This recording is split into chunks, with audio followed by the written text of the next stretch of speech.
Nah, di IGD itu kalau pakai BPJS itu ditolak.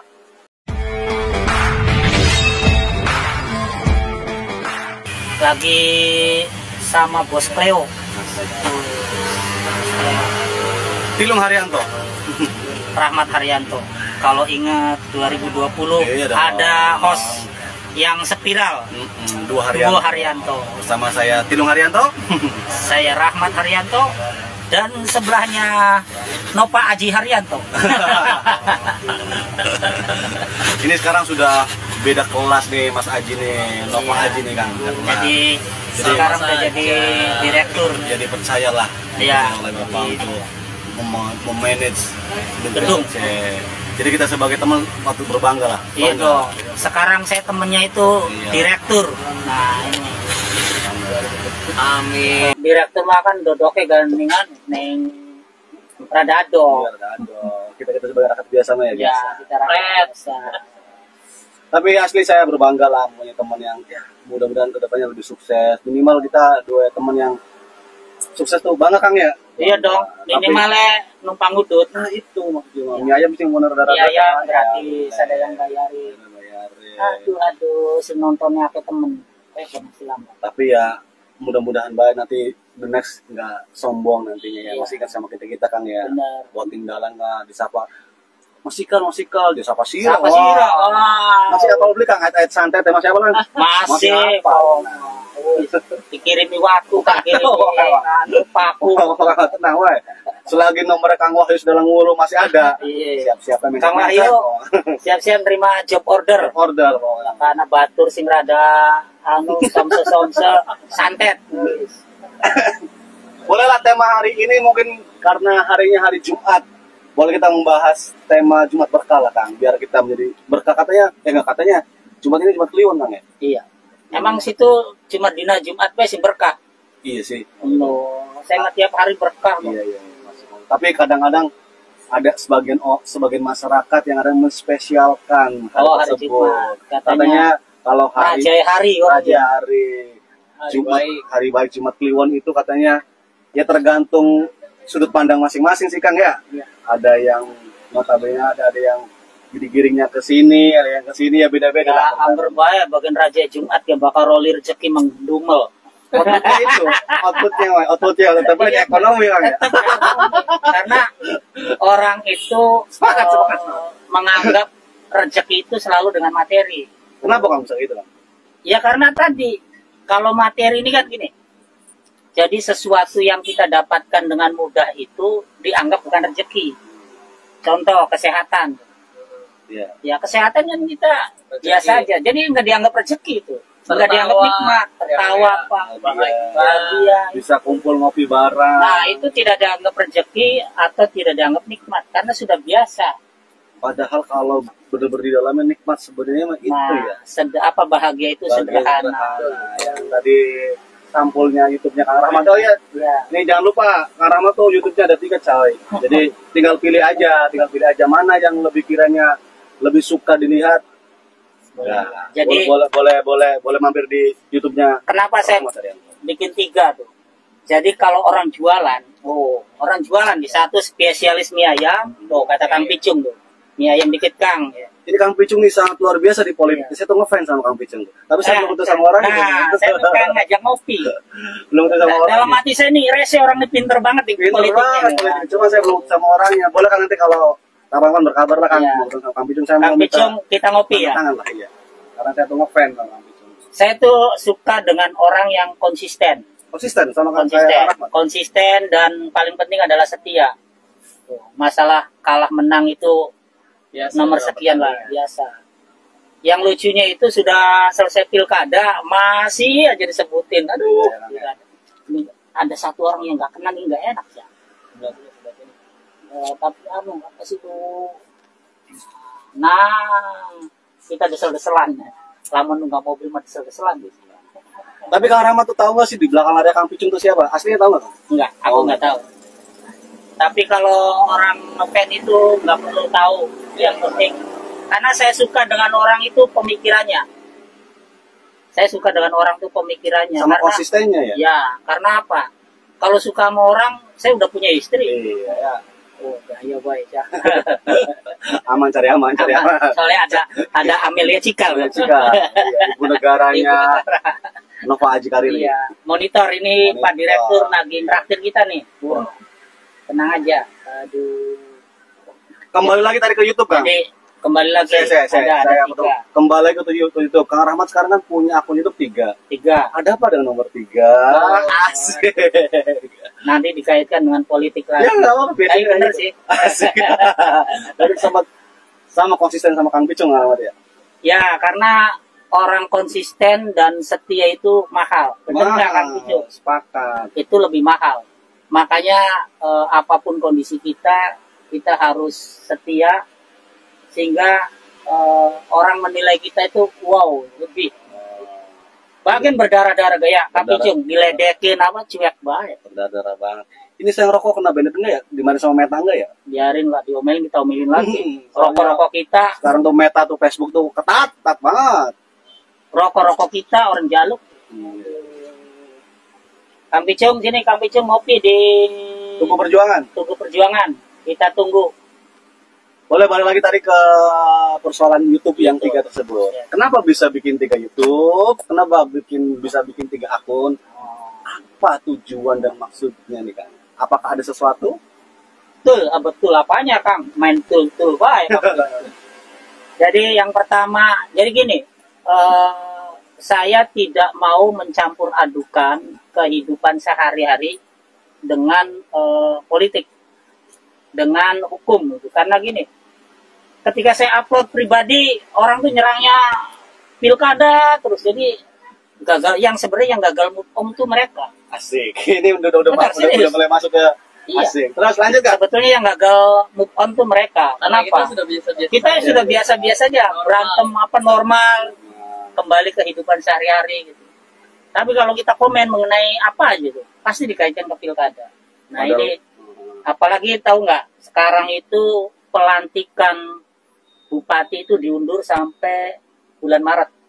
Pas puasa ya? Ya, pas puasa. Karena di MK itu kan banyak yang menggugat, sehingga semuanya akan dilantik secara serentak setelah ada keputusan dari MK yang berkonflik, yang ada gugatan ini. Jadi semuanya itu nanti MK yang sampai selesai. Tapi kalau SK Bupati Sarang sampai bulan, kalau realnya itu faktanya itu di surat itunya sih sampai 2026. sampai 2026. 2026. Ini SK-nya nih. Jadi jangan dikaitkan nanti, wah kalau sampai 2026 berarti menjabatnya sampai 2026. Enggak. Karena ada pilkada serentak, maka yang sampai 2026 itu dipotong masa periodenya. Tentu aja dapat kompensasi tetap. Jadi gaji sekian kali inilah. Ya, jadi nggak dirugikan tetap. Cuma secara kinerja jabatan dirugikan. Ya. Karena dianggapnya kan belum kerja. Kalau waktunya 5 tahun kan lumayan tuh, ada 1,5 tahun lagi tuh. Itu yang pertama ya. Jadi saya ada 2 akun tuh, Celote RH, Rahmat Haryanto, sama satu lagi ada. Satu lagi dirahasiakan. Kenapa dirahasiakan? Karena itu fokus ke pure politik. Jadi lokal maupun nasional. Jadi itu memang akun-akun politik. Kalau untuk Celote RH itu sosial, politik sama hukum. Enak banget ya. Iya. Satu aja belum monetisasi, udah 3 gaya baik. Ya, tidak apa-apa.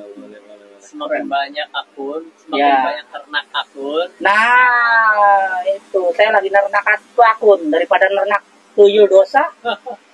Boleh kita masuk ke ranah politik sedikit nggak? Sedikit. Boleh dong. Sedikit. Boleh lah. Mau tidak mau faktanya ya yang terpilih bupati sekarang kan ya yang sudah Ya, masyarakat ketahui lah.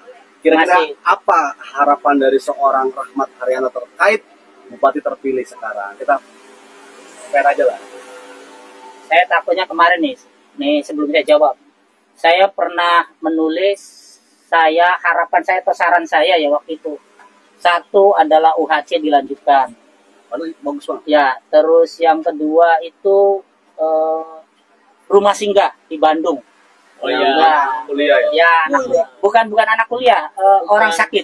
Orang ya. sakit. Itu programnya Pak yang bukan dulu sih. Ya, itu programnya Pak Yance, almarhum, Al-Fatihah buat Pak Yance. Programnya itu luar biasa dan saya berharap itu dihidupkan kembali membantu masyarakat Indramayu. Terus yang ketiga adalah BPJS gratis. Ya, jadi saya fokus di kesehatan karena kalau orang istilahnya gini, kalau kita nggak makan sehari mungkin masih tahan, tapi kalau orang sakit itu harus. Kang, Harus boleh berobat. kita masuk sedikit ke ranah kesehatan ya? Yang kemarin saya pernah sempat telepon Kang Rahmat ini. Banyak yang mungkin Ya. teman-teman banyak yang nggak ketahui nih. Ini salah satu kejadian yang saya sendiri pribadi. Kemarin kan ponakan saya kan masuk ke rumah sakit nih. Ya. Boleh disebutin salah satu Boleh, rumah sakit? Bang. Nggak? Boleh. Ini RSUD. salah satu rumah sakit swasta lah di Indramayu lah. Oke. Salah satu rumah sakit swasta di Indramayu. Kebetulan ponakan saya punya BPJS kesehatan dari pemerintah itu toh. Ya. Nah, masuklah ke IGD nih Kang. Ya. Masuk ke IGD. Pada saat masuk IGD, nah si dokter atau si pihak rumah sakit tersebut bilang, jadi sekarang ada beberapa penyakit yang nggak bisa langsung di cover sama rumah sakit. Jadi nggak bisa langsung ujuk-ujuk ke IGD. Saya shokan apa? Bener. Saya nggak ngelihat. Kok bisa? Apakah ini nyambung nggak sama UHC? Katanya UHC program tersebut Iya. kan. Nah, saya nyambung Kang Rahmat. Nah, faktanya di sini Kang. Jadi saya sempat searching di Google nih. Iya. Oh iya, ternyata pemerintah pusat sudah mengeluarkan beberapa penyakit yang nggak bisa langsung di cover sama BPJS gitu. Oke. Intinya mah ya seperti itu, boleh dipahami dan lebih dijelaskan terkait seperti itu, terkait program pusat pemerintah yang tadi pembatasan ke IGD tuh. Ke IGD. Jadi sebetulnya sih kemarin tuh sakitnya migrain ya atau apa ya? Gerd tuh apa sih? Lambung. Oh, lambung. Lambung. Lambung ya, bukan pusing ya? Oke, Bukan, lambung. Jadi ada gini, aturan dari BPJS. Nah, ini bukan rumah sakit nih. Kadang kita kan yang menjadi apesnya nih itu nakes sama rumah sakit. Jadi kalau tidak diterima karena ada aturan BPJS, maka yang disalahkan itu rumah sakit. Ya. Nih, saya belain rumah sakit. Contoh kenapa sih ada pembatasan tidak harus langsung ke IGD? Kayak flu, pilek, itu kan penyakit ringan ya. Yang artinya masih bisa ditangani oleh puskesmas. Maka ketika orang langsung ke IGD itu akan ditolak di BPJS kecuali dia umum. Karena tadi ada aturannya. Kenapa tujuannya? Tujuannya adalah untuk menghindari overload di IGD. Karena IGD kan ini orang-orang yang memang mempunyai penyakit yang harus segera ditangani. Jadi Darurat kalau pusing, darurat. kalau pusing pilek kan ke puskesmas atau ini kan bisa. Nah itu aturan dari BPJS. Jadi bukan ditolak sebetulnya. Nah yang paling penting lagi yang sering terjadi gini, ketika kecelakaan.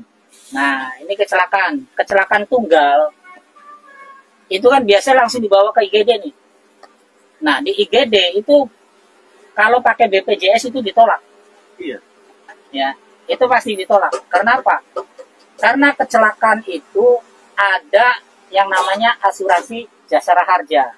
Nah, jadi kalau orang kecelakaan itu asuransi yang pertama harus digunakan itu jasara harja dulu. Setelah kelebihan atau jasara harjanya tidak nutup, maka pakai BPJS.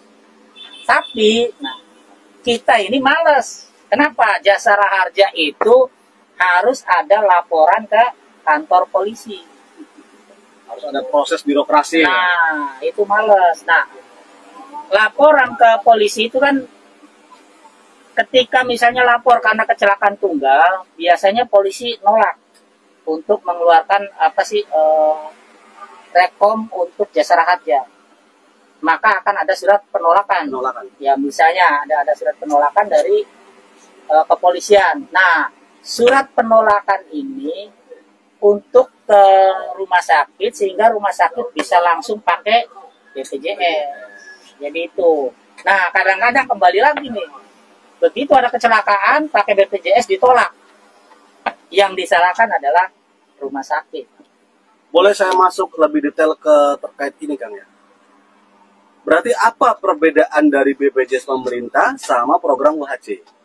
Oh gini, kalau UHC itu seluruh masyarakat Indramayu, ya Indramayu ya kita bicara, itu tercover tanpa kita punya BPJS. Tetapi hanya berlaku di rumah sakit pemerintah. Kalau di Indramayu itu RSUD lah. Sentot, RSUD Indramayu sama Bayangkara. Itu bisa di-cover Sama sama puskesmas, bisa ya. tercover sama UHC ya? Sama UHC. Tapi kalau di swasta harus daftar BPJS gratis.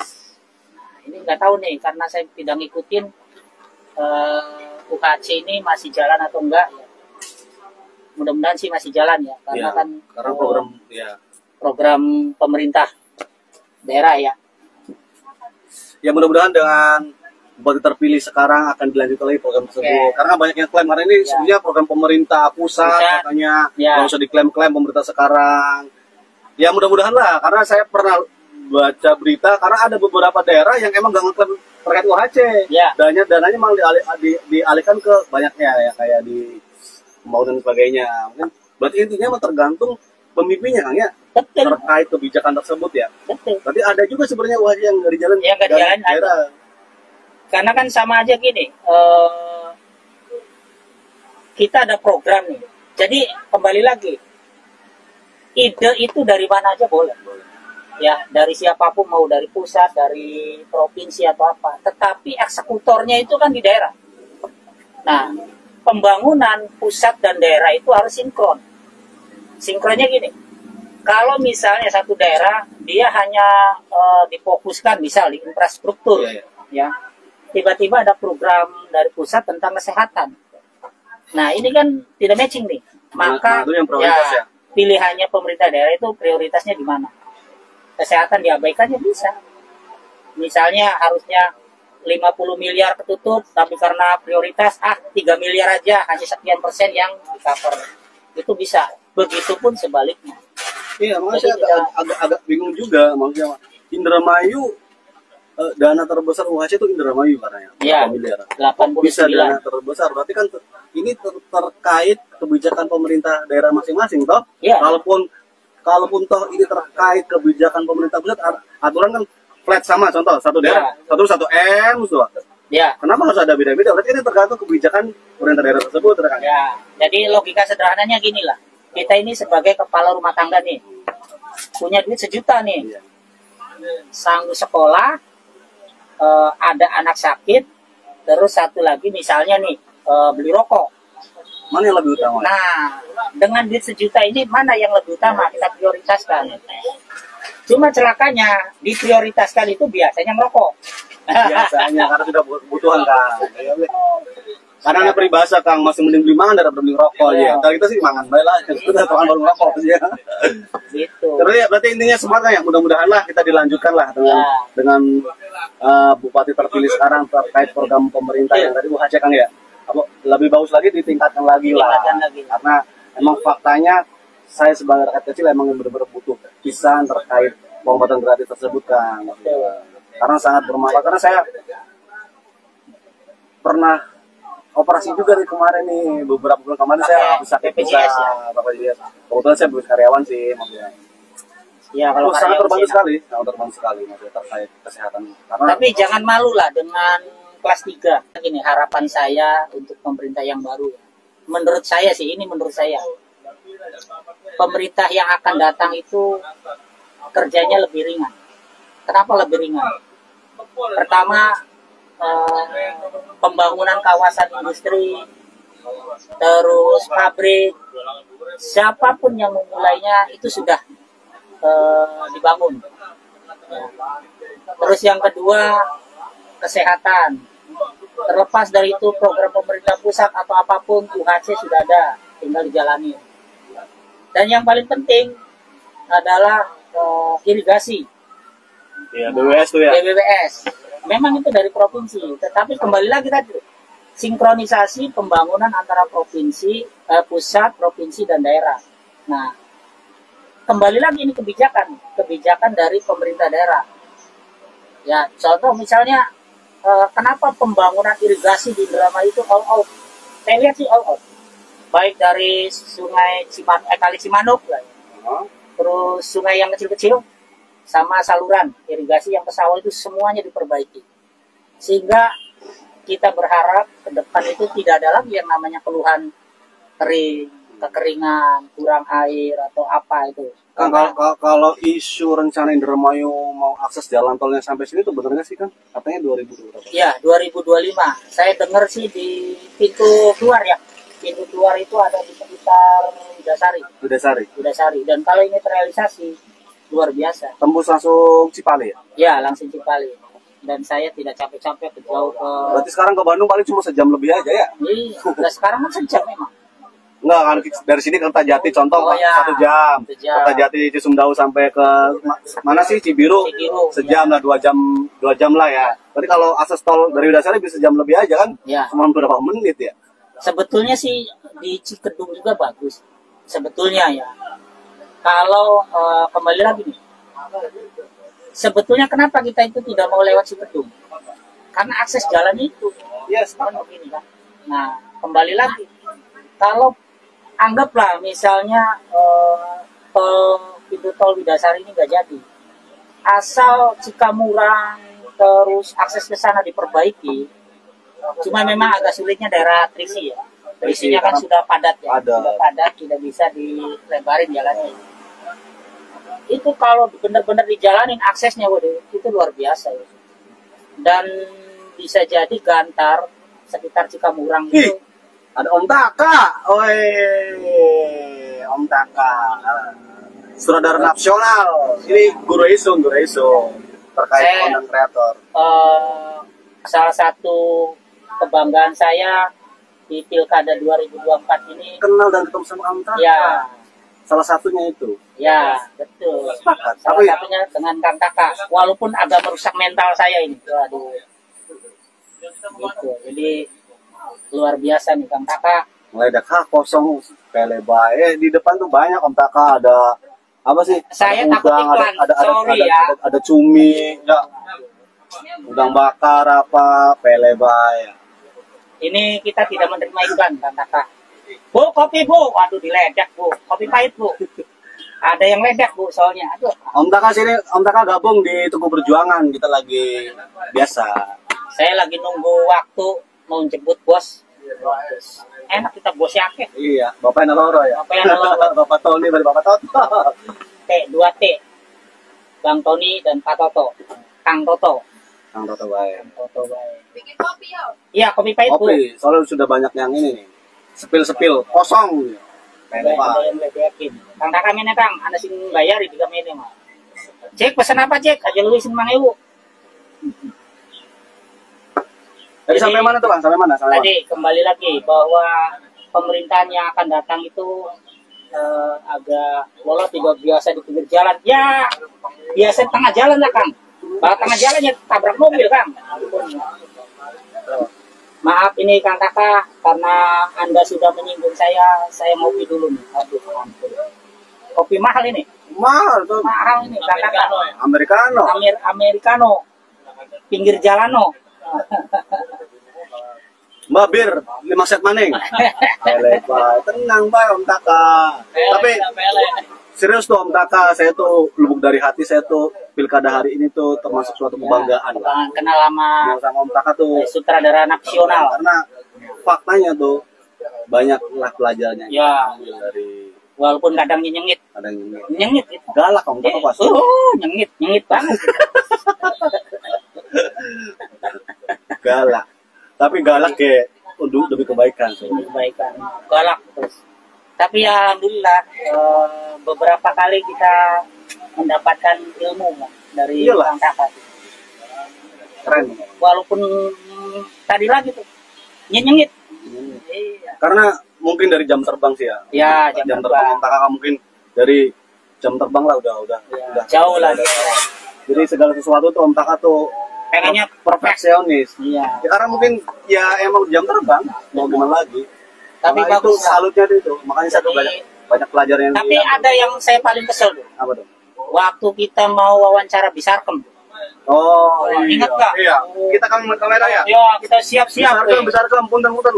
Kata-kata hari ini Bisarkem. Bahasa maaf. Saya hubungi Kang hubungi Taka. Om Taka dulu, anjing. Oh. Siapa Taka? Kayak jari Ayu bermain makerek. Siapa Taka? Edan Bisarkem.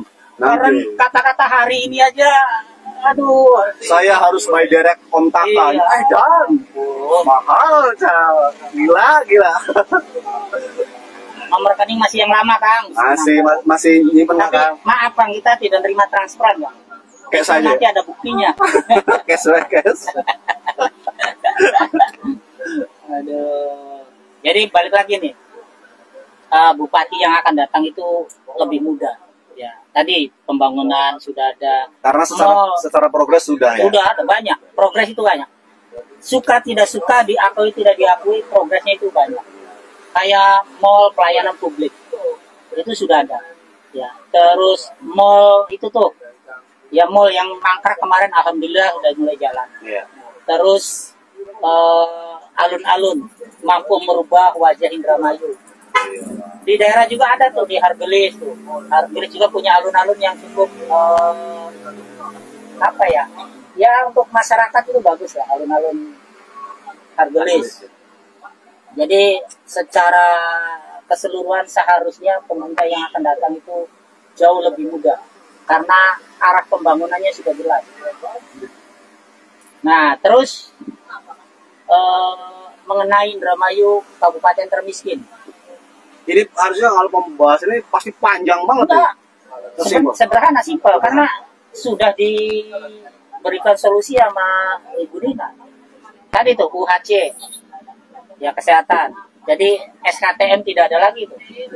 SKTM apa itu tidak akan ada dipakai lagi. Jadi nanti secara statistiknya itu ya, Ya. pasti nanti berubah. Terus yang kedua tadi yang paling penting itu adalah konsisten memegang uang 560.192 per orang kalau Indramayu.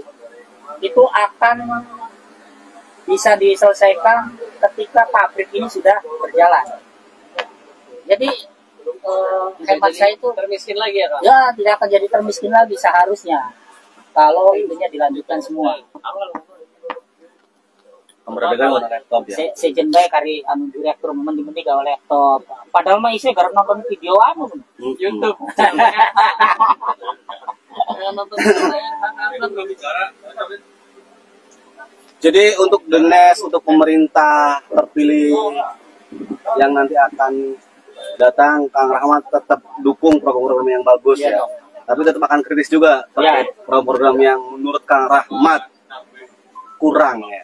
Akan harus benar-benar ya apalah gitu. Tetap harus kritis Kang, tetap. harus. Jadi kita sebagai penonton aktif lah. Biasa kayak nonton bola kan, bakal beli gol-gol, goblok sih kok. Tapi harus fair juga apabila itu Iya dong. kebijakannya bagus kita harus dukung. Harus. Akui dukung. Saya ingat banget tuh 2000. Oh, tolong jangan ngomongin politik. Suka-suka gua dong. Ngatur-ngatur. Kalau berani ke sini. Aduh, Wani. Aduh, jadi apa sih? Saya ingat banget tuh. Saya kan 2020 nggak dukung Ibu Nina. Tapi ketika ada sekelompok orang yang mau menurunkan Ibu Nina tengah jalan, saya ikut dengan yang pro dengan Ibu Nina. Mendukung pemerintah yang sah terpilih menyelesaikan pemerintahannya. Kita tuh nggak bisa, jangan sekali-kali kita nggak suka turunkan impeachment lah apa itu. Karena siapapun yang jadi pemimpinnya tetap butuh dukungan masyarakat. Contoh, gampang-gampang nggak usah orang-orang buang sampah sembarangan. Tahu, pemerintah banyak mobil banyak apa tetap baik. Bakal kita yang buang sampah sembarangan ya kali macet. Iya, berarti ya harus kembali ke Kembali lagi. masing-masing. Contoh lah. Terus ya contoh sederhana aja, kaki lima. Ya. Pemerintah itu kan sebenarnya menertibkan kaki lima itu biar indah dipandang. Coba lihat di Puspawangi, boleh jualan, Tapi sampahnya itu kalau pagi gila-gilaan. Karena kembali lagi kan perilaku kita ini. Bakal dilarang sewa. Kebun kaki lima kita bisa. Emang iya aja. Cari aman kan, cari aman orang, cari aman dulu. Jadi saya berharap penataan kaki lima jangan ditertibkan, tapi ditata. Iya. Bukan ditaka ya, ditata. Ya sepakat. Karena kalau ditertibkan itu terkesan lebih ekstrim ya, tidak memanusiakan manusia. Yes. Tapi kalau ditata itu kan, ya biasa Indonesia kan pinter ngomong begitu. Kalau boleh usul, kemarin kan saya habis pulang dari Bromo nih kan, Malang. Saya mampir di Malang Batu, di alun-alun tuh kan. Kelihatannya itu pemerintah support terkait kaki lima dan sebagainya. Jadi dibikinin rooftop Ya. gede. Jadi kaki lima tuh di situ semua. Nggak dibikin rooftop aja. Jadi diberikan akses-akses terkait apa ya, untuk menarik konsumen daya beli itu ke kaki lima tersebut tuh benar-benar keren lah. Ya, Jadi hidup semua nih. Ekonomi kerakyatan juga hidup semua. Jadi alun-alun rame, orang dagang rame, terus ya. itu keren tuh. kita yang ngunjungin juga nyaman ya. Nyaman. Minimal kayak apa ya? Kayak di Majalengka kan, udah ada Salangkarang tuh. Yang Ya, Majalengka rooftop tuh, Ya. rooftop. Keren tuh. Jadi harus masuk nih pemerintah ke situ nih terkait. Ya tadi ditata penataan kaki lima itu bagaimana. Jadi contoh yang simpel, yang saya kembali lagi. Ini saya bahas nih satu contoh di kawasan Kali Cimanuk yang rumah sakit. Bantaran Cimanuk. Rumah sakit itu memang di perdanya, di aturannya yang namanya tanggul itu tidak boleh buat jualan. Tidak boleh buat jualan. Tetapi kenapa? Contoh lagi, kenapa tidak boleh jualan? Karena kan itu kan akses untuk jangan sampai sungainya salah satulah barangkali banjir atau Salah satu. ya bla bla bla lah banyak. Tetapi ketika memang Cimanuk di kota itu kalinya kan kali mati, ya artinya Produktif ya? tidak produktif. Ya sudah diizinkan saja dengan perda khusus untuk penataan kaki lima dengan syarat tertentu yang katakan tadi, ketika kotor ada sampah, ada yang buang sampah di kali, cabut izinnya kaki lima tersebut. Jadi memang harus ditata bagaimana supaya Kali Cimanuk ini bukan sekedar pembuangan tapi menjadi destinasi wisata. Iya, sepakat. Dari ujung nih barangkali saya manggilnya Paluki lah karena sudah terpilih ya. Orang Maluku gimana? Enggak, karena Mangluki itu waktu masih jadi Calon. rakyat biasa, kan sama-sama rakyat. Sama-sama kita ya. Ya, tapi kalau sekarang kan sudah jadi pejabat, maka saya manggilnya Paluki dan Pak Haji Saifuddin. Semoga kedepannya saya dari dulu tuh harapannya itu dari ujung kuliner Cimanuk tuh, Ya, Kulcim. Kulcin sampai Dayung itu menjadi destinasi wisata tuh. Tuh keren tuh. Iyalah. Nah, Heritage. Nah, situ kan ada kota tua terus. Nah, untuk kulinernya itu seharusnya, wah kan keren kita kan seharusnya kayak bentuknya nggak begitu. Kenapa? Karena menghalangi pemandangan orang lihat sungai. Ya kembali lagi tuh penataan tuh. Nah, ada kadang pedagang kaki lima begini, Pak, kalau ditempatkan jadi satu area, contoh kayak di Pasar Mambo, ya, itu sepi, Iya. ya kan? Sepakat. Sepi karena orang kita itu kan pengennya yang praktis kayak ini nih, kalau ditertibkan sepi. Nah, itu tugasnya pemerintah bagaimana di lokasi yang baru, ya, pemerintah ini harus benar-benar komitmen menjadi ada daya tarik orang main ke situ. Iya ya, tadi kembali ke waktu saya tadi banding di Malang. Iya. Itu tersebut. Sekarang kalau semuanya nggak ada kaki lima nih, bersih di sepanjang itu, ditempatkan di satu daerah di lokasi wisata gitu, orang beli pasti ke situ. Untuk awal-awal mungkin 1 tahun pertama orang males, ngapain sih beli jauh-jauh. Tapi kalau udah lapar atau makanannya enak atau ada ciri khas, dikejar ke situ. Kayak di Kuningan. Kuningan tuh saya pernah diajak Bang Tony tuh. Gimana? Di area Cikampek Arumika. Arumika. Ya. Saya pikir Arumika itu wisata. Ternyata rumah makan. Ternyata rumah makan. Saya bilang, Bang, dari Indramayu ke Kuningan hanya untuk makan aja. Iya. Padahal bisa di Indramayu. Bisa di Indramayu. Karena apa tadi? Daya tarik ya? Daya tarik. Ada daya tariknya. Ada menjual kenangan. Nah, itu yang harus pemerintah lakukan ketika memang menata kaki lima itu, bagaimana orang itu tertarik belanja di situ. Itu salah satu tugas pemerintah sebenarnya, itu bukan sekedar memindahkan selesai sudah. Urusan rezeki kan urusan Gusti Allah, ya benar. Berarti saya boleh dong berbangga, maksudnya ini maafkan maksudnya. Salah satunya maksudnya Ibu Dina tuh bisa lah dengan alun-alun Puspawangi itu ada daya tarik. Faktanya dengan dibukanya alun-alun Puspawangi itu luar biasa ya. Luar biasa. Maksudnya boleh kita fair sama-sama, maksudnya sama alun-alun Puspawangi apa rame enggak? Rame pakai banget. Makanya berarti kan bisa merubah dan bisa ada daya tarik untuk masyarakat datang ke situ. Ya, kalau cuma sekedar nongkrong di alun-alun aja. Dan ekonomi tumbuh sekitar. Dan orang jualan es teh aja sehari bisa 2 galon, bayangin Kang es teh 2 galon. Iya, berapa gelas itu? 12 dari satu orang jualan teh belum soal dan sebagainya. Tapi kembali lagi tuh, yang belum, ya mungkin ya mudah-mudahan sih ke depan kebijakannya nih, kembali lagi. Saya mungkin sampean pernah main ke satu daerah, kalau saya sih dulu di Medan. Itu ketika sore ada satu jalan khusus untuk kuliner kaki lima itu ditutup. Ya, kalau bisa itu kan jalan di depan pendopo ditutup sampai mungkin yang perempatan apa tuh? Banyak sih sebenarnya di Bandung juga banyak ada. Iya, ditutup tuh jam berapa? Ya. Banyak udah banyak. Ditutup. Nah, parkirnya itu bisa di kuliner Cimanuk tuh kan. Parkir di situ sehingga orang jalan itu nyaman. Dan kaki limanya itu harus ditata. Dan harus netep.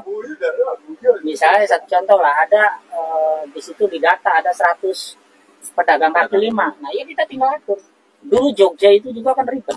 Ya. Tapi sekarang kan penataannya udah bagus. Ya, udah masuk semua di jalan. Udah masuk semua ada jalan. Dan saya yakin kalau udah biasa itu orang pasti datang. Awal-awalnya. Tapi harus dipaksa. Ya. Orang-orang itu harus dipaksa demi kebaikan tadi.